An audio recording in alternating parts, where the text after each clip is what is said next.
fontaine se trouve au carrefour en provenance du terrain de camping que j'ai choisi. Un obélisque coiffé d'une boule se dresse au milieu d'un bassin rond. L'eau jaillit de 4 têtes de lion.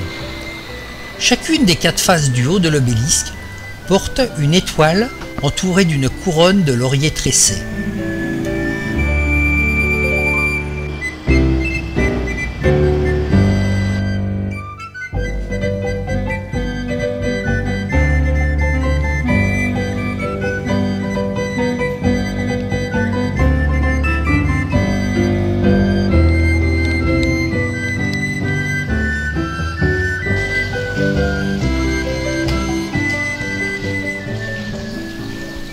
Nous découvrons maintenant la fontaine Nostradamus.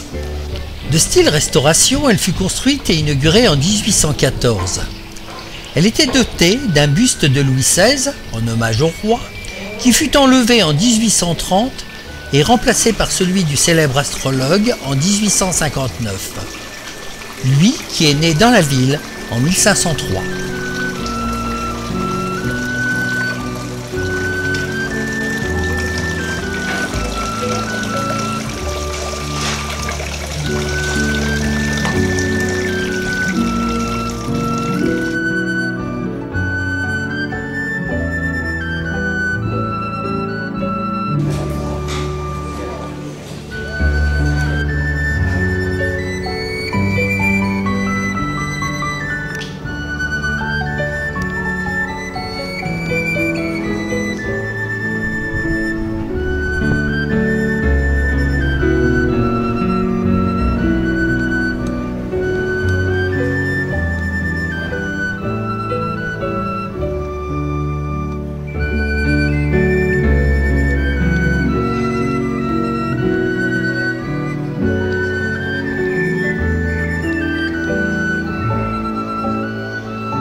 La collégiale Saint-Martin domine la place de la République.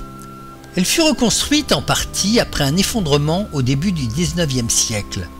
Grand portail à l'ouest surmonté d'un vaste fronton triangulaire soutenu par un portique monumental de colonnes néoclassiques, mais a conservé son clocher gothique du XIVe siècle, très élancé de plus de 45 mètres.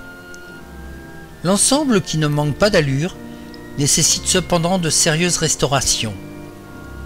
Le maître-autel, tout comme les fonds baptismaux en marbre, date du début du XIXe, tout comme l'ensemble du mobilier, à de rares exceptions.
La beauté des paysages autour de Saint-Rémy de Provence et la qualité de sa lumière ont inspiré de nombreux artistes, écrivains et peintres.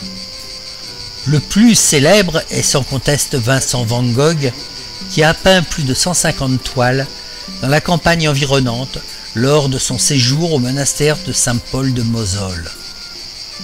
Véritable chef-d'œuvre de l'art roman provençal, ce monastère, construit dans le voisinage de la cité gallo-romaine Glanum, apparaît dans le paysage grâce à son beau clocher roman à 2 étages, de plan carré, coiffée d'un toit pyramidal. Autour du promenoir s'articule un jardin délicatement entretenu, donnant à la pierre toute sa grandeur.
Dans l'Antiquité, l'ensemble des Antiques marquait l'entrée de la ville de Glanum, à proximité de la Via Domitia.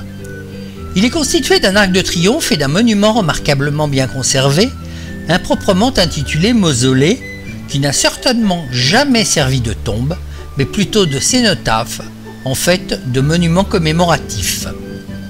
Le mausolée, par son style architectural, a pu être daté des années 30 à 20 avant Jésus-Christ, au tout début du règne d'Auguste, tandis que l'Arc de Triomphe, qui en dépit des apparences, n'appartient pas au même ensemble, est plus tardif. Il a probablement été érigé à la fin du règne d'Auguste ou au début de celui de Tibère.